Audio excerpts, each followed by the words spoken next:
नांदेड जिल्ह्यातील भूमीवर वसलेला नंदगिरी किल्ला आज जरी भग्नावस्थेत असला तरी त्याच्या भिंतींमध्ये आजही इतिहासाची गुंज ऐकू येते. फार पूर्वी हा किल्ला गोदावरी खोयाच्या संरक्षणासाठी एक महत्त्वाचा पहारेकरी मानला जात असे. उंच टेकडीवर उभारलेला नंदगिरी किल्ला दूरवरून येणाऱ्या शत्रूंवर नजर ठेवण्यासाठी अत्यंत योग्य ठिकाणी होता. म्हणतात की या किल्ल्याचे बांधकाम एका शक्तिशाली स्थानिक राजाने करवले होते.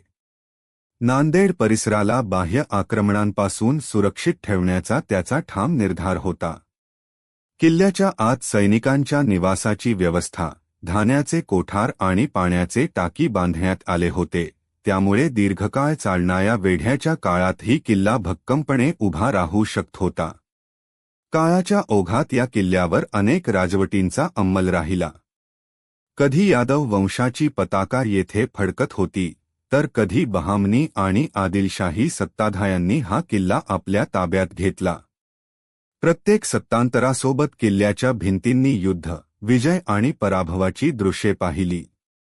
आज नंदगिरी किल्ला शांत आहे.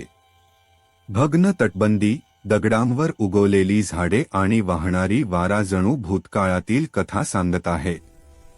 नंदगिरी किल्ला नांदेडची एक मौल्यवान ऐतिहासिक वारसा असून तो आपल्याला आपल्या गौरवशाली भूतकाळाची आठवण करून देतो.